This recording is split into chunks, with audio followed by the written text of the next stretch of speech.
臭死了！臭拉粪的，快走，倒霉劲儿了！哎，爵爷，这粪哪有不臭的？没有大粪臭，哪有米饭香啊？不要，赶紧走，让他赶紧过去。好了，让一让，别沾你们身上。臭拉粪，别蹭你们身上。出来！快！臭拉粪怎么跑了？哎呀，这什么呢？憋不住了，你！哎，出来！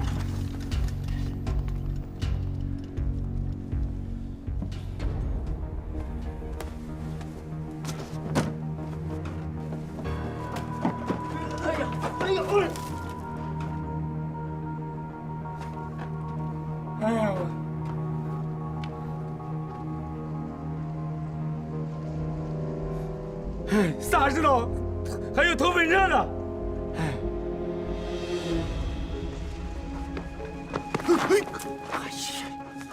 摔开了吧？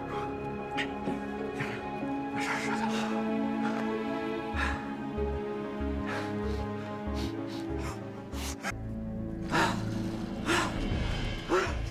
长官，这人真的不见呐！你说他们会不会是武工队的呀？他妈是个屁！那就我们抓普通老百姓充数用的，你怎么绑个人都绑明白了？我刚才绑了呀。行，算在了，造我大。走，再抓去。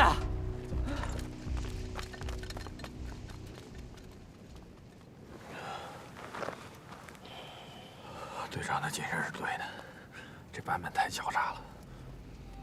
他再狡诈，也不能把所有的铺子都盯上吧？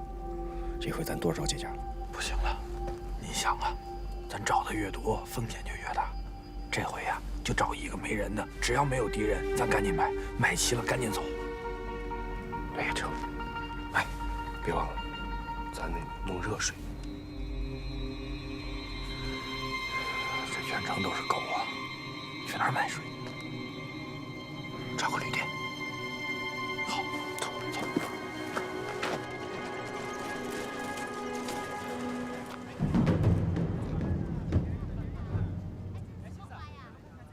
队长啥时候成死鱼眼？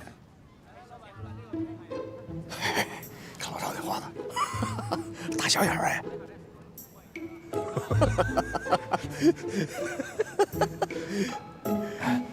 你跟这儿盯着，我去弄水去。你小心点啊，别让我再拿粪车去救你。哎，我知道。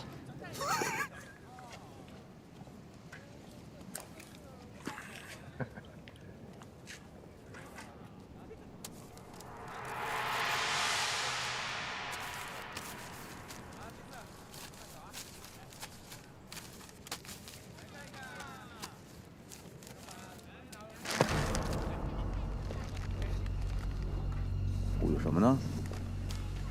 谁呀？你管着你？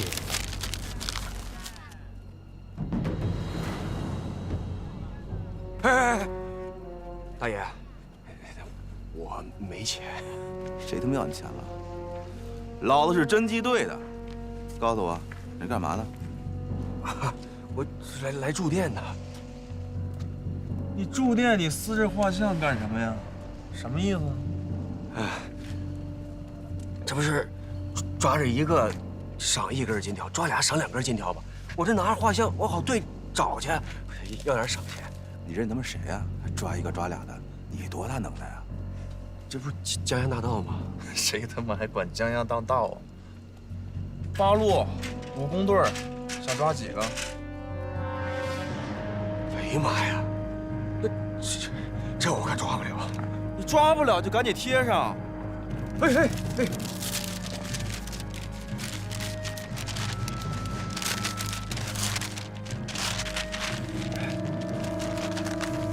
啊！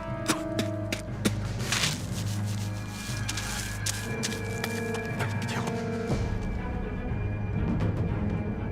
看清楚这几张脸啊！看清了马上报告啊！大爷，这个看着了，有赏钱吗？逮着人就能见到赏钱，明白吗？愣什么呀？滚！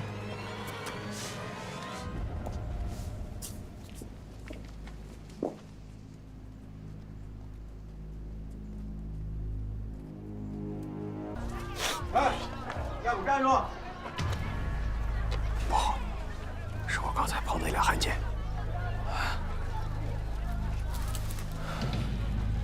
怎么办？我先应付应付，不行再动手。行。我让你俩转过来，听了没有？哟，大爷，是您呐？怎么又是你小子啊？不是，你没事跑这儿又瞎逛什么？我这不是到处看看，看能不能看见画像那俩人，好领点赏钱吗？你先别说话。你身边这个谁呀？怎么不把脸转过来啊？他是我弟弟，他傻，耳朵还不好使。哎，大爷叫你呢，傻子！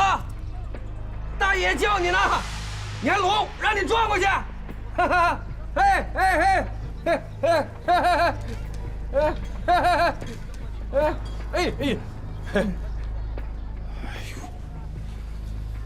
这是你弟弟啊？这什么玩意儿，长这个模样啊？就是脑袋不太灵光。你过来，你聊个正事。哎，你刚才有没有看到一个高高的、胖胖的，然后皮肤还黑了吧唧这么一个人？啊，手里还提拉着两盏壶。是不是脸圆圆的啊？个子挺高，黑了吧唧的？对，看见了，刚才差点把我弟弟给撞了。往那边跑了。那边是不是？啊，大爷，这个有没有赏钱呢？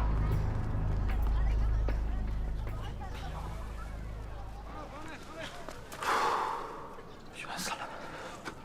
哎，个子高高的，黑黑的，胖胖的，哪点也不像你。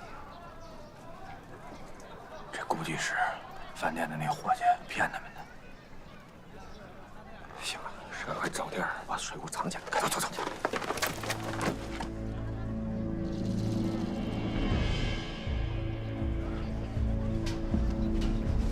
行了，都藏好了，买完包子咱再回来取来。咱先得想想去哪儿买包子。哎，定西城啊这么大，他不可能每个铺子都盯着，他没这么多人手。你说的对，不过这次得更加小心了，得确认安全再出手，买完就走。是啊，哎，定西你熟，你想想哪儿安全？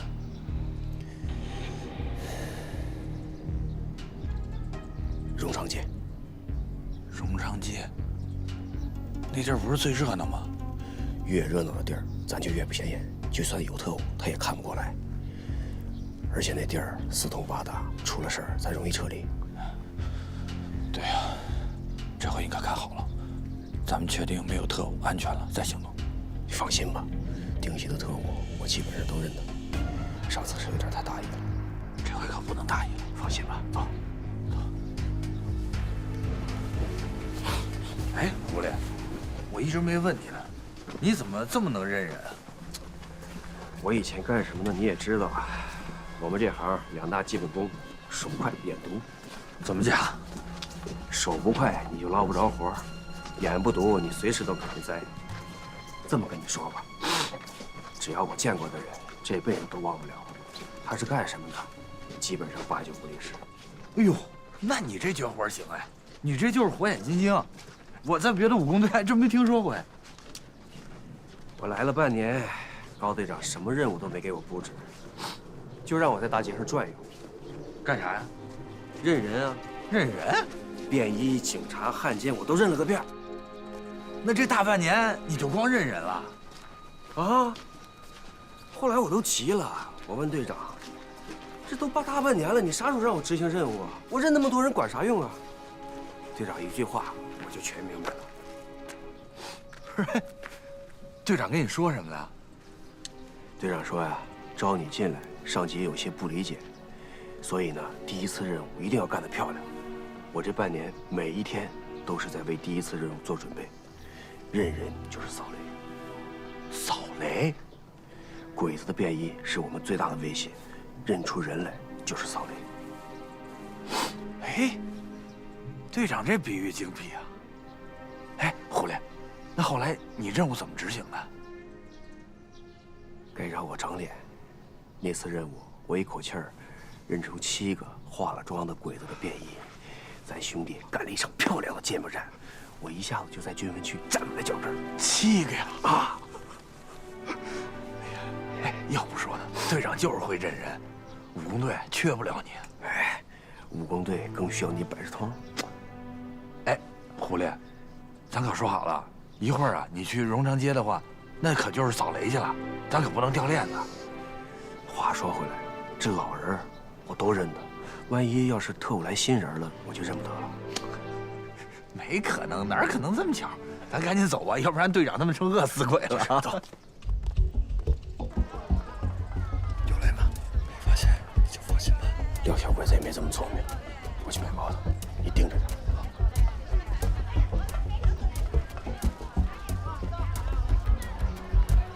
老板，来几个包子。兄弟，来几个？来1屉。马上就得。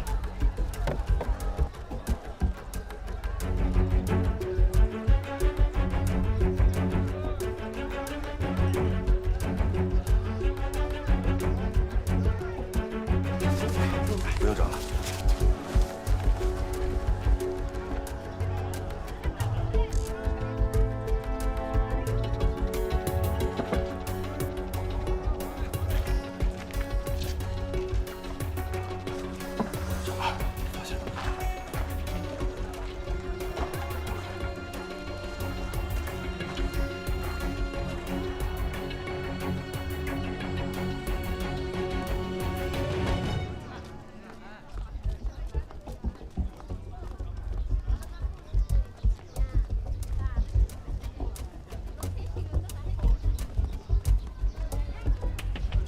怎么样了？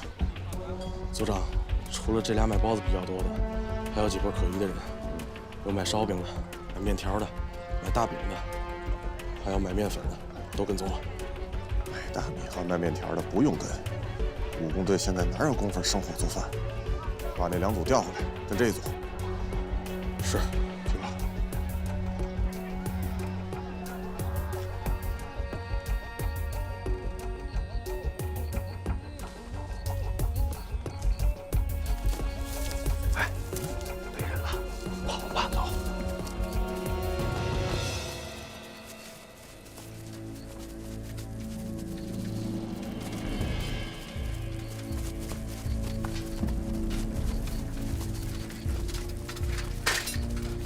连长，都小心点。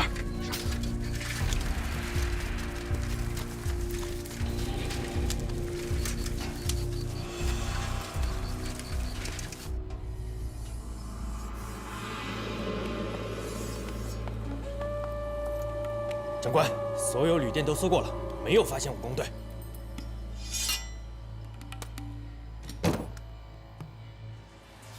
意料之中。我手下在几个地方都发现了卖大量食品的，分头跟踪，有情况他们会随时汇报。很好。伊藤，警备大队那边布置好了吗？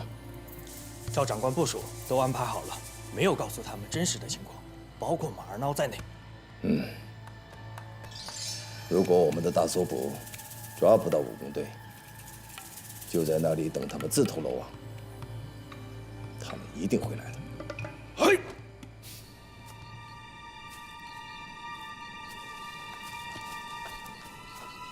队长，他们咋还不回来呢？要不然我去看看。来了。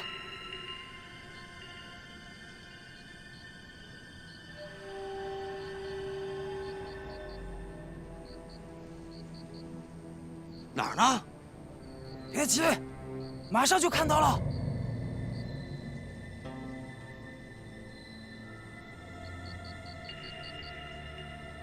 还真是。哎，老孙，你咋看见的？早就说了，老孙是头狼。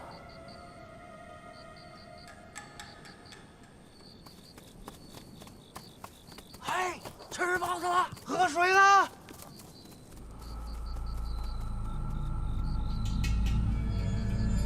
盯住了，不要惊动他们。我去打电话报告长官，这回能一波端了。是。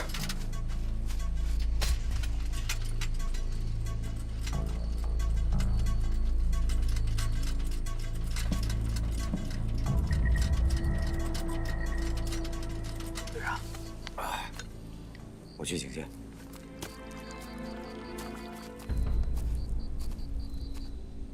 赶紧吃，我们路上都没舍得吃。这包子和水哪儿弄的？包子是荣昌街市买的，水从老乡家弄的。怎么又和老乡扯上关系了？不是说好了，谁都不找吗？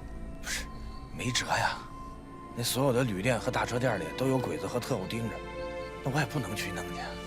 队长，都让你说准了，鬼子手里都有你们的画像，幸亏他俩没去，我们俩都被杀了。对呀，坂本知道咱们没出去，他的这一招还挺有针对性的。不过我觉得没事，这鬼地方他们肯定想不到。你们没有被人盯梢吧？没有，我们来的时候一路走走停停的，又绕了一大圈，确认安全了以后才回来的。那就好。今天晚上一定要救出阿敏姑娘，然后我们彻底定西，避避坂本的锋芒。队长，就这么轻饶了他呀？谁说要轻饶他了？我们这叫以退为进。等咱们啊重新建立起据点，我们还会回来的，是吧，队长？说的没错，我跟坂本那是什么关系啊？不拼个他死我活，这事儿绝对没完。行了，吃包子吧。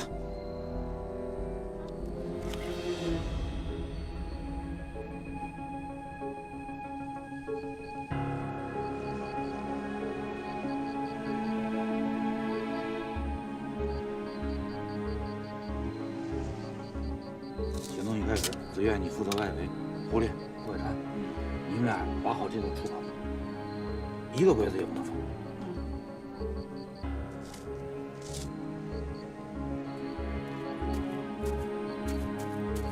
队长，还要等多久？还有1个小时，鬼子和二狗子就该撤熄灯号了，然后再等1个小时，我们就出发。还要2个小时？张萌，咱的机会不多，要有耐心，你得相信队长。啊，我不急。我知道你着急，有点耐心。行了，多抓紧时间眯一会儿吧，养足精神再行动。队长，我去帮老孙放放哨。好吧，知道你也睡不着，去吧。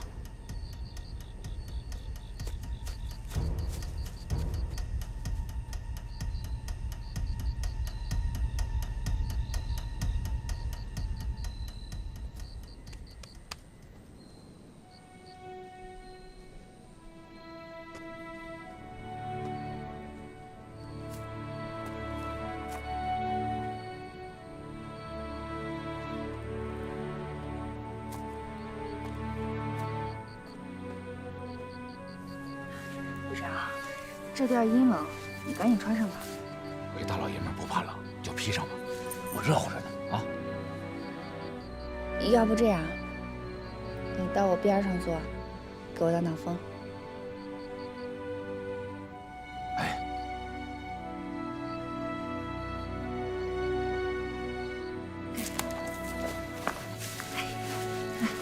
盖着。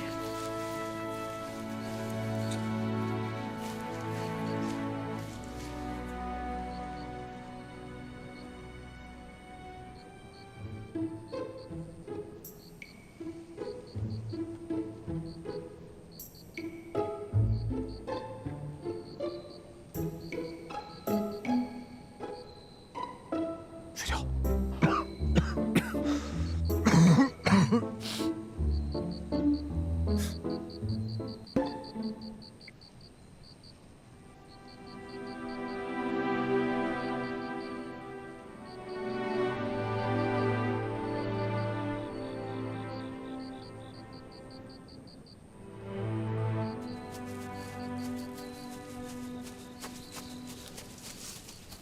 孙，我来帮你盯着，你去睡一会儿吧。没事儿，我还不算困。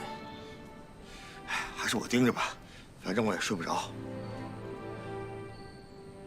放心吧，阿明肯定会没事儿的。不知道这个，越聊越怕。你去睡一会儿吧，还有将近2个小时呢。行，那你看着点儿。这个地方荒郊野外的，除了鬼，没有人。行，那你看着点儿。行。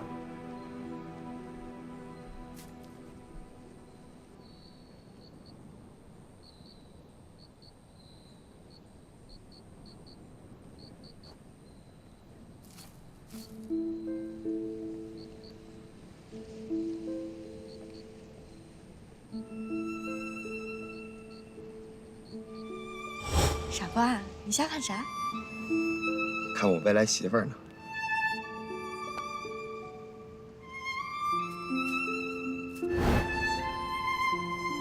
阿明，你放心，我一定会去救你。要么一块儿活，要么一块儿死。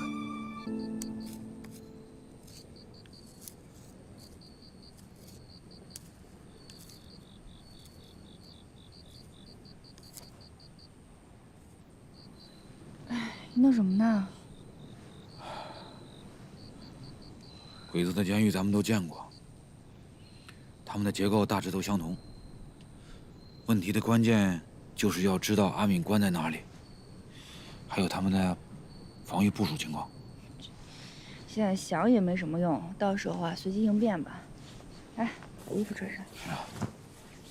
手有点凉，还是你穿吧。穿上。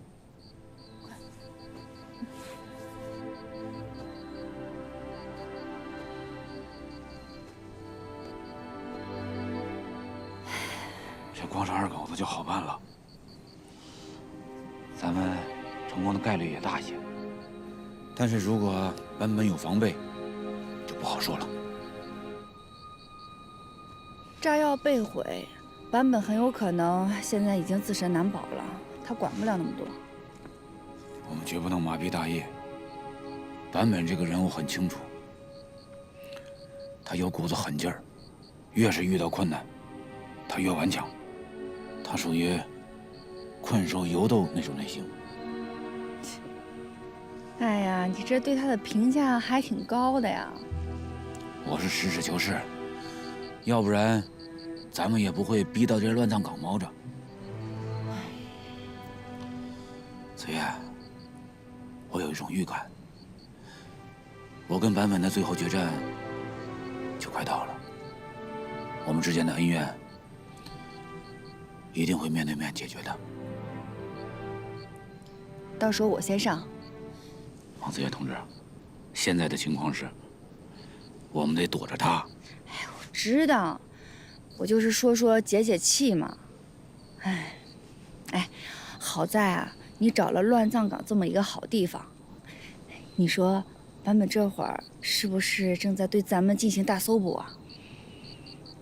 那是肯定的。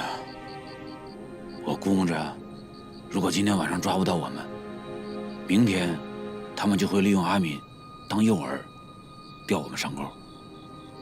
那也就是说，阿敏现在只是他们手上的备用一颗棋子。是的，他们就是想利用阿敏抓住我们。哎，也好，至少明天之前，阿敏是安全的。今天晚上是我们最后的机会，到了明天，别说是救阿敏，咱们自身都难保了。鬼子早晚会搜到这儿。那你有什么计划？最好是悄悄潜入，救了人再悄悄撤退。难，那么多看守，一点动静都没有，那是不可能的。是啊，所以我们要有2手准备，偷不成就鸣枪。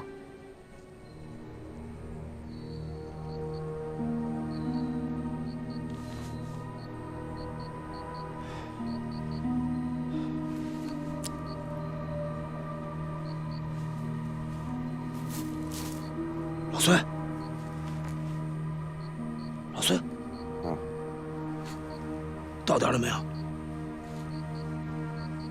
刚过10分钟，还有1个小时50分钟出发。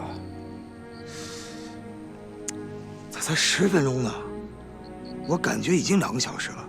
你再看看表。从来不带表，时间都在我的脑子里。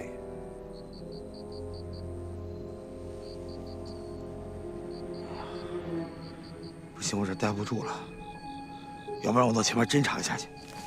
哎，你还是睡会儿吧，养足了精神才有效率。豹子狼都是这样。我哪睡得着啊？阿敏被一直扔在监狱里，证明坂本没想动他，而且坂本一直忙着追捕我们，他根本就不会想到咱们还敢反手一击。一个小小的监狱没啥，别担心啊。你不知道，阿敏也不是一直关在监狱里的，他是从警察局转移过去的。这说明坂本对他很重视，还不一定玩出什么花样来呢。万一他又被转移了，咱们扑过去，不又扑空了吗？不会，警察局是不太稳妥，监狱已经是坂本最佳选择了，不可能再转移了。说实话，监狱里边救人没那么容易。阿敏被关在天字第1号牢房里，进那里边的人就从来没有出来过的，还不知道现在阿敏在里边啥情况呢。你怎么知道他关在那儿？我怎么不知道？要不是那儿的防范严密，我差点就把阿敏救出来了。那儿的二狗子和鬼子真不少，没那么容易救人。你进监狱救人了？啊！你回来汇报你打探到的情况，其实都是你自己看到的。今天到底发生了什么？老孙，我要是告诉你，你千万别告诉队长。你也知道不对啊，快说。情况一切正常。很好，坂本长官很快就到。这一次我们终于立大功了。一旦战斗打响，我们一定要速战速决。咱们这些人分成4组，你来看。赵猛和我是第1组，主攻，就负责往里猛冲，尽快杀到阿敏的牢房，把他救出来。大虎和狐狸是1组，掩护我冲锋的同时，狐狸要迅速地锁定监狱看守的头，争取擒贼擒王。老夫单独1组，以最快的速度切断监狱电源和电话线，阻碍他们呼叫援兵。你和老孙是第4组，在监狱外游动警戒，给我们找到并且守住一条逃生通道。我们逃出来的时候，可能什么都顾不上了，后面的追兵就得全靠你们了。觉得这个计划怎么样？基本同意，也有意见。说说，有什么意见？第一，你把赵猛放在第1组主攻合适吗？去救阿敏，他的情绪会不会失控啊？你想得很周到。一开始我也考虑不让他打头阵，后来转念一想，没用。这个时候，全世界都拦不住他往前冲。你给他安排别的任务，啥都没用，倒不如顺势而为。我就是担心他的情绪会失控，打头阵会很危险。你放心吧，怎么说赵猛也是老战士了，情绪再亢奋，他也知道战场的准则。你不要忘了，那赵猛可是9条命的赵猛，知道自己该干什么。我怎么安排没问题的。那就好。那我就再说说另外一个必须要改正的问题。还有什么要改正的问题？你说。第4组有老孙1个人就够了。他在黑暗中就是一头独狼，不需要帮忙。而且咱们就这么几号人，留2个在监狱外面太浪费人力了。所以我要求加入第1组，跟你赵猛一起冲锋。那不行。为什么？这还用说呀？你见过哪个连长和副连长一起冲锋的？那队长我冲锋在前，你这个副队长压阵在后，这点战斗常识的还用我教你？你少来这套。论军龄，我不比你短。你要是真较这个真儿啊，也可以。啊，那我和赵某在第一组，你在监狱外面守着。绝对不行，服从命令，不许讨价还价。那有什么不行啊？高队长，你我都很清楚，这是我们在定西的最后一战，也是最凶险的一战。少我一个人，多我一个人，可能结果就会不同。别说的那么严重，情况没那么凶险。别假装宽心，我们心里都清楚。以前我们所有的行动，每一次都是经过你精心的策划、侦查，我们还要反复的模拟推演，这才能做到一击击中，全身而退。就这样，又逢凶化吉了。祖坟冒青烟也不过如此。然后呢？我跟着这对犯人混进了监狱，找到了一个向老江湖的犯人打听消息，他告诉我，阿敏被关在天字第1号牢房了。你太冒险了，哪能这么快就暴露身份？我不是着急嘛，我就随便编了个身份，说我是贩大米的，被抓进来了。你这身份编得不好，你身上哪有半点贩大米的气质？既然是老江湖，一定能看出你是骗他。你要在就好了，这不是你的专长吗？但当时我想不了那么多，赶紧找天字第1号牢房。我真的很奇怪，你现在还能坐在这里讲故事？我也以为跑不出来了，结果没想到他们居然要抓活的。我逮着这个机会就使劲往外面跑，结果巧了，到了大门口，狐狸也来了，给我干掉2个哨兵。狐狸也去了啊？对，我应该想到，他不会抛下你不管。但是你们就这么就跑了？老孙，我发现你的脑子跟队长有一拼，都问在点上了。本来我们以为跑不了了，鬼子离我们越来越近，也就2、3米远了。可突然，这帮二狗子是不是看花眼了，转身往回跑，把鬼子都带跑了。我和狐狸才逃过这一劫。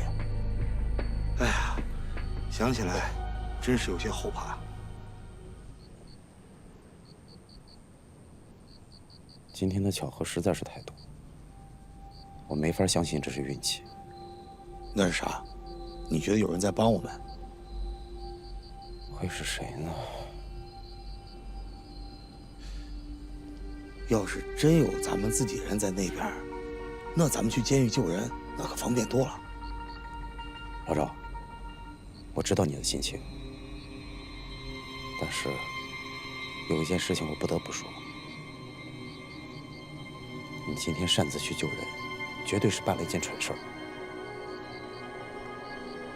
阿敏是我的女人，好汉做事好汉当，我不后悔。你当不起的。我咋当不起？大不了就是死。如果狐狸死了呢？我当时把他铐在那儿了，我哪能想到他会去救我？你应该想到，狐狸一定会回去救你，而且不光是狐狸，所有人都有可能陷入危险。不至于吧？哎，老孙，我是一时冲动，头脑一发热，我就是这样的人，不像你那么冷静。行，以后一定改。哎，千万别告诉队长啊！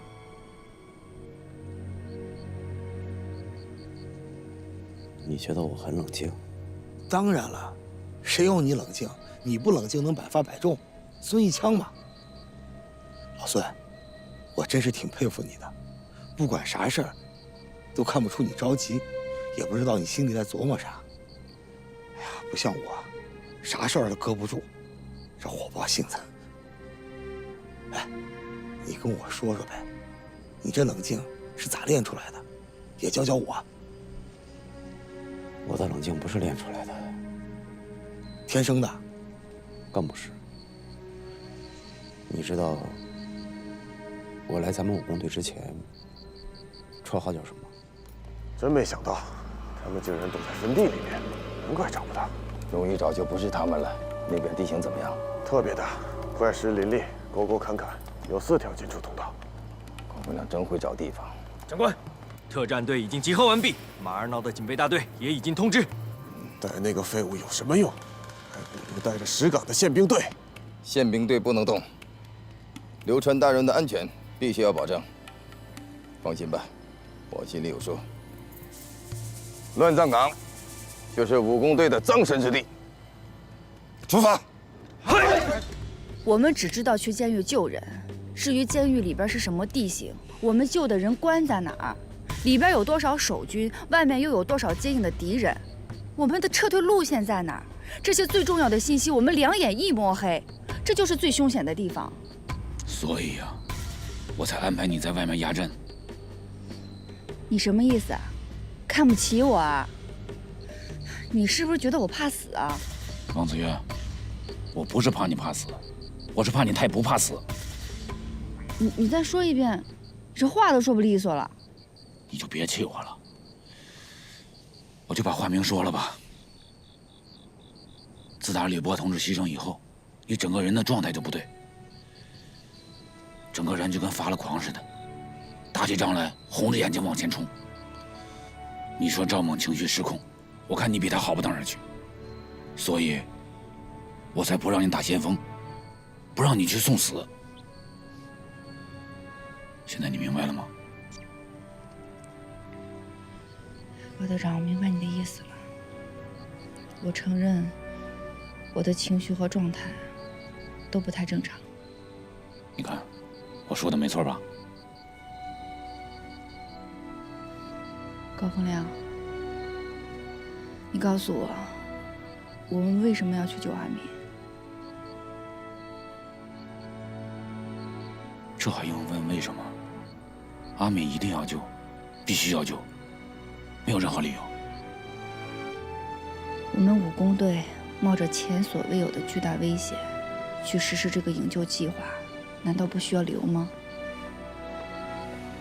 我问你，如果你汇报给上级，上级会同意我们实施这个计划吗？说实话。不会。没错，无论从战略上还是战术上，上级都会批评我们是胡闹，这是没有必要的冒险。但是我们现在决定去这么做，没有一个人退缩，这是为什么？就是因为一个情字儿。赵猛对阿敏的爱情，我们对赵猛的兄弟情，我们对阿敏的感激之情和愧疚之情。就为了这个情字儿，我们这支最理性、冷静、谨慎的武工队，现在已经疯了。你什么意思啊？我的意思是，这本来就不是一次正常状态的行动。我们所有人都在感情用事，你不能因为我的情绪问题就把我排除在行动之外。更何况，我的情绪绝对不会影响到我的行动能力。你要相信我的专业素质。你说的没错，这次行动就是我们所有人感情冲动的结果，包括我自己在内。这是咱们在定西最后一次行动了，那我们就一起疯一次。我们3个人打头阵，就这么定了。就这么定了。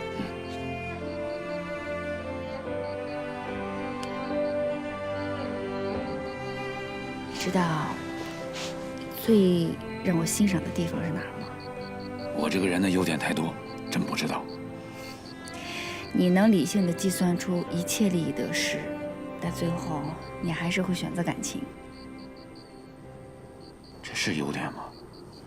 朱司令员因为这事儿没少批评我，说我感情用事儿，心肠太软，难当大任。难当就难当呗。我觉得呀，你当个武工队长不是挺好的吗？你真这么认为？嗯，我也这么想的。我就愿意当一辈子武工队长。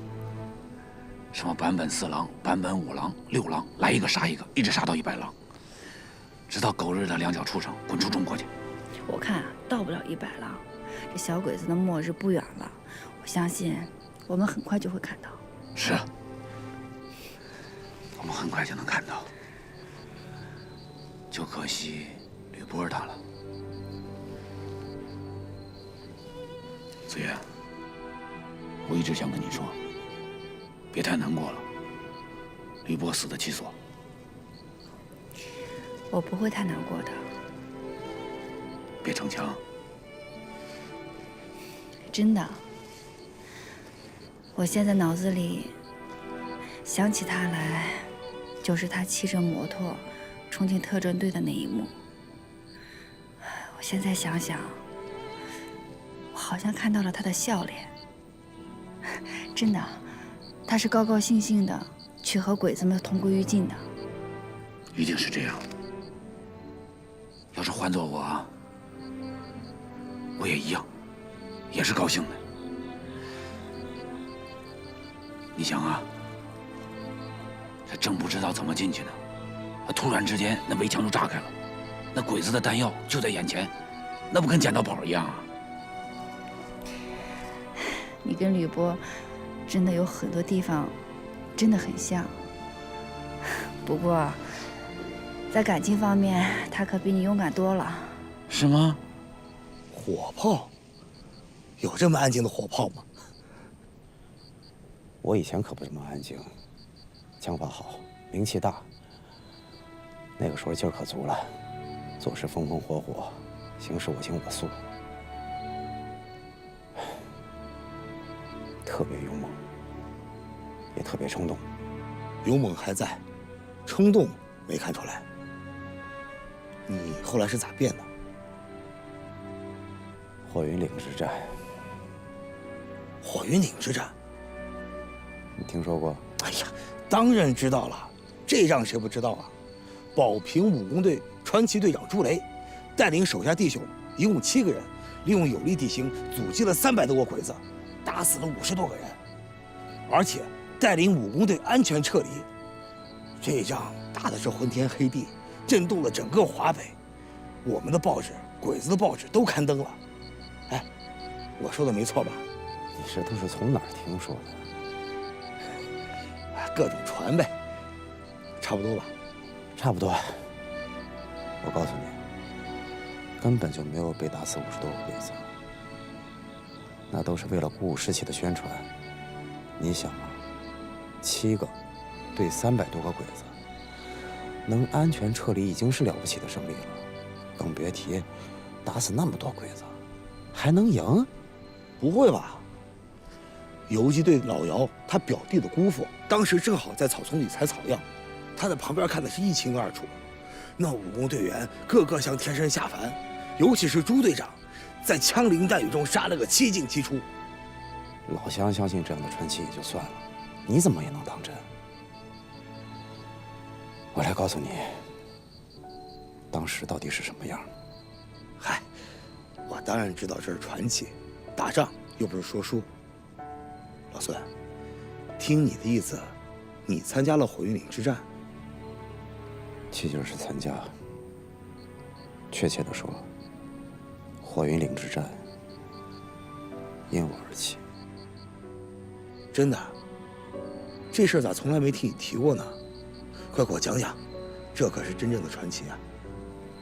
对于听故事的人来说是传奇，但对于我来说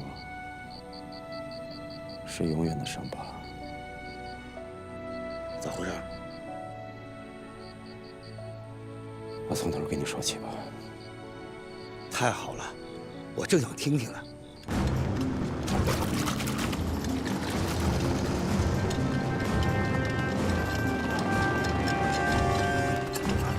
快点走！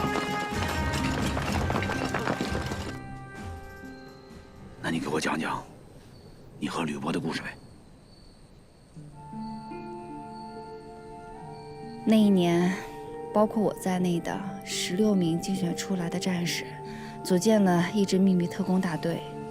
我们被送往莫斯科接受特训。吕波是我们的主任教官，主要教我们格斗和暗杀。哦，你们就学这2门功课呀？当然不是，我们还有其他10几个教官呢。我们的课程有很多，比如说有射击、田径、游泳、侦查、审问、唱歌、跳舞。等。你们不是培训特工吗？那学唱歌跳舞干什么呀？我们可是高级特工，我们呢主要任务就是要潜入敌人的核心地带，执行最高级的任务。所以呢，上流社会那一套我们也得明白点儿。明白那些有用吗？当然有用。哎，你还记得穿山甲马德红同志吗？当然记得了，咱们护送过他的遗孀和孩子嘛。后来我才知道，他是我上一届的师兄，他就是混入敌人上层，潜伏进了敌人的参谋部情报处的。他们暴露的时候，敌人兵力的部署和调动，我们了如指掌。真是厉害，可惜牺牲了。你们其他同学们呢？我们这个特训班，总部花名册上一共有16人，现在活着的只有我一个人了。啊？10名已经牺牲了，5名在执行任务的时候失踪，至今杳无音信。这个行当也太危险了，之前没想到牺牲率太高了。敌后孤身执行特种任务，有去无回是常态。所以，对于我们这种身份的来说，牺牲根本不算什么。吕教官常说，只要我们多活一天，就多执行1天的任务。哪天要是牺牲了，就当是回家了。所以，我现在怀念他，并没有太多伤感。我明白了，吕波是个好教官，他更是个好男人。他在莫斯科的时候，追他的姑娘可多了。但是他就单单喜欢你。可能吧，他很有原则。培训的时候，他恪守教官的身份，半点其他的意思都没有流露。直到毕业舞会的那天晚上，他抱着我，才跟我说了一句动感情的话。还抱着你？跳华尔兹当然要抱着了。华尔兹是什么东西啊？算了，哎，你还听不听啊？听啊，当然要听。他说什么了？那年秋天，鬼子又展开了下乡大扫荡，主要是为了抢粮食。他们每年秋天都抢，应该好对付吧？但那年秋天，新调来一个鬼子头，叫窦香英的。这个鬼子完全是条疯狗，滥杀百姓。别的鬼子杀人，多少都有点目的，或者至少有点由头。他不是，他杀人根本没有目的，属于杀人上瘾那种。真是条疯狗。不过老乡们应付鬼子的扫荡，应该都有经验了吧？这时候应该躲到山里去。那年的抢粮大扫荡，是他第一次带队。我们最重要的大村子平乐村，又是鬼子的重点攻击对象。平乐村，我路过那儿，那儿其实都不能算一个村了，赶上一个大乡了。所以我们也重点进行了防范，派出了老吴的游击大队，带着老乡们坚壁清野，躲进山里。那没问题啊，鬼子抢不到粮食，根本待不住，必须转移。他们带的口粮最多坚持2天，耗不起。按照以往的经验，是这样的。3天以后，老乡们从山里回到村里，没想到这帮小鬼子居然忍饥挨饿，一直守在村子旁边。这帮鬼子不简单啊！幸好有老吴的游击队护送。一场血战，老吴的游击大队全部牺牲。还好，大部分乡亲从村里又转移回山里，但是还是有200多乡亲被抓。这么多？这个疯狗逼着乡亲们带路，不答应就一个个虐杀，太残忍了。是的，砍头、活埋、剖腹，夏油国，他什么手段都使出来了，真是个畜生！老乡们是好样的，就这样，也没有一个屈服出卖的。鬼子杀累了，就准备用机枪把老乡们全都杀光，还逼他们自己先挖坑。老乡们看出了鬼子的意图，拿起锄头，发起了搏斗。用锄头对机枪，这也太惨了吧！是啊，一场大屠杀，200多乡亲全部被杀光。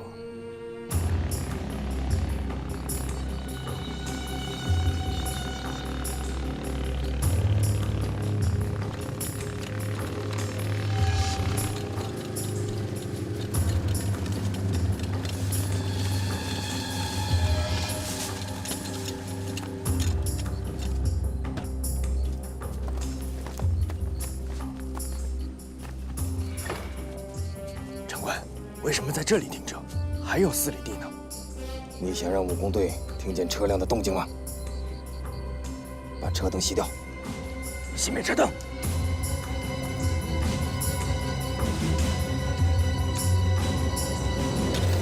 太君别开枪！太君别开枪，是我。哎，太君，警备队马上到前来报道，请求太君让我打头阵。你还敢打头阵？有多远滚多远！太君，上次确实是我失误，但是你总得再给我一次为皇军效力的机会啊！马尔挠，你们不用进攻，但你们的任务很重要，请太君指示。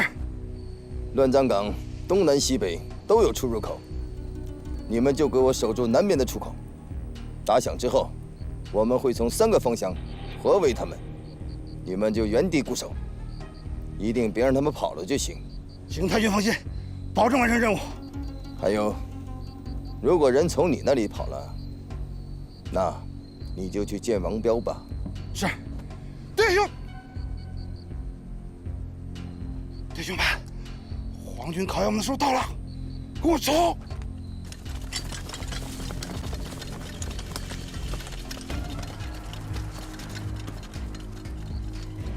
保持安静，跑步前进。嗨，跑步前进。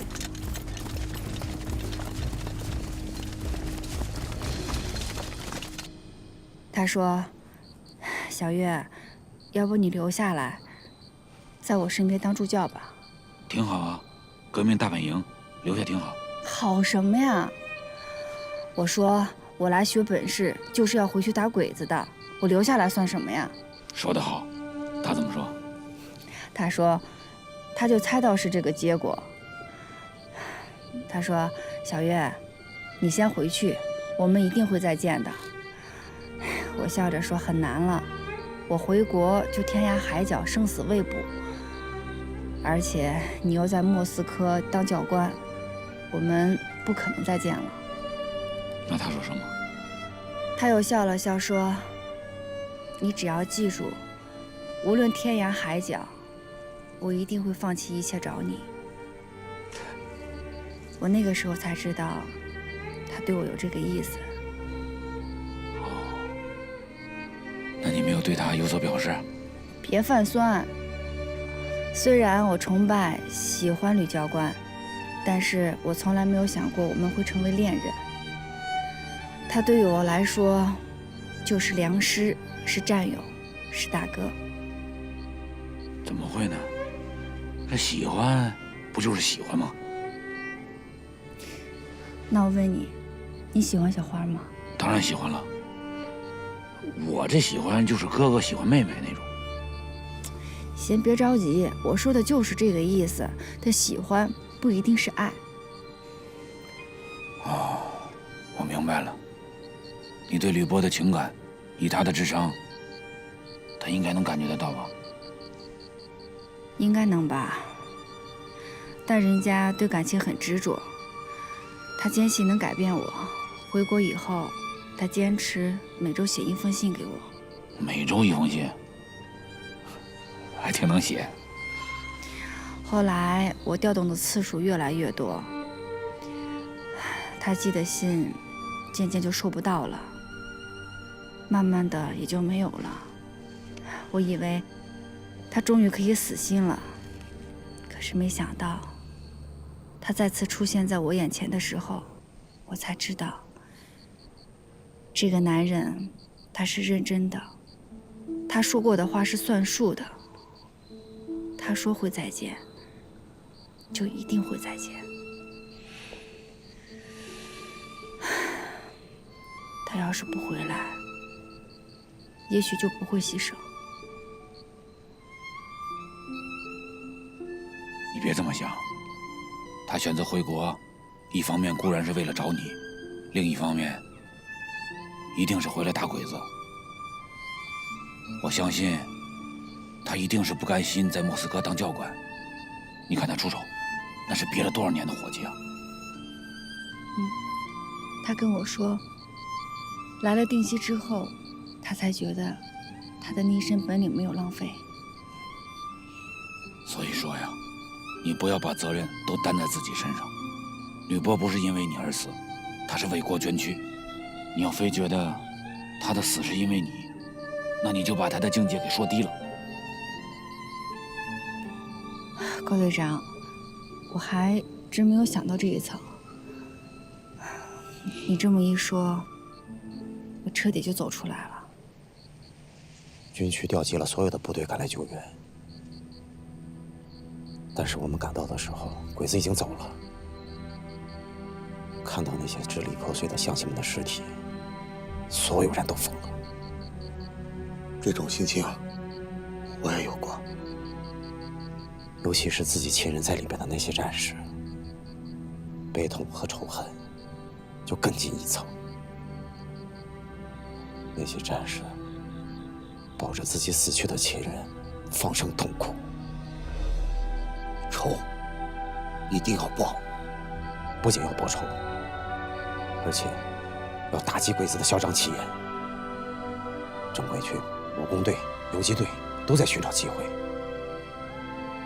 要弄死窦香，血债血偿。但是鬼子大部队下乡扫荡，敌我力量悬殊，这不是个好机会。你说的对，朱雷队长当时就说了，东乡是条疯狗，但他绝对不是傻狗。他初来乍到，就是想通过虐杀、屠杀来激怒我们，寻找我们的有生力量，加以决战。我发现你们这个朱雷队长和咱们的队长思路挺像，分析的有道理啊。当时没人听得进去，大家都嗷嗷叫，结果很快就出事了。一直埋伏东乡的游击队，结果被鬼子反埋伏，30多个战士全部牺牲了。如果是反埋伏，就说明鬼子是在故意引诱你们出手。是啊，军区立刻就意识到了鬼子的战略意图，严令各部队冷静克制，未经军区讨论同意，不许私自行动。战士们虽然也不甘心，但是也只能看着鬼子耀武扬威。军力不可为啊！东乡又带着鬼子转了2天，抢到的一点粮食也快耗尽了，再也没有发生任何战斗。他知道我们识破了他的企图，就带着鬼子撤退了。这么快就讲完了？你还没讲到火云岭之战呢。当然没完。东乡开始撤军，军区发出了择机动手的命令，但是这个东乡非常狡猾，一路3个伏击点都被他躲过，眼看着鬼子就要退回他们自己的地盘了，我们也只剩下了最后一个可以动手的机会。火云岭？对，就是火云岭。我们武工队和剑刀连负责藏在那里设伏，眼看着鬼子就要到达那里了，军区突然发出急电，命令我们立刻撤退。啊？为什么呀？有情报报告，鬼子在火云岭附近藏了援军，东乡是最后一次引我们出手的机会了。真够奸诈的。因为这个报告，军区放弃了这个最后可以收复的机会，命令我们武工队和剑道连撤退。你们抗命了？怎么可能？那成什么了？接到命令，武工队和剑道连开始进行有序的撤退。武工队殿后，剑道连带着大部队先走。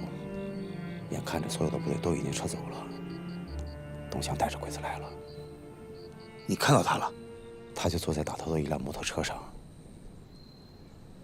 而让我没想到的是，我们的10几个战士被他们的卡车一路拖着走。他们根本就不是想抓活的，而是想把我们的战士活活拖死。那些战士一个个都是血肉模糊的，真是个畜生！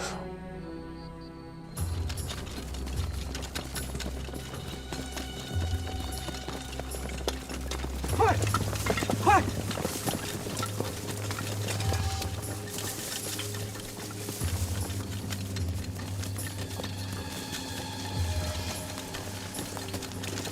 长官，他们就在那座山后面。各队情况怎么样？各队到位之后，会派人来通知我，命令他们在20分钟之内完成包围。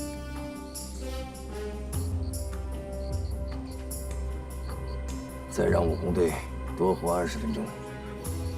今晚真黑啊，一点光亮都没有。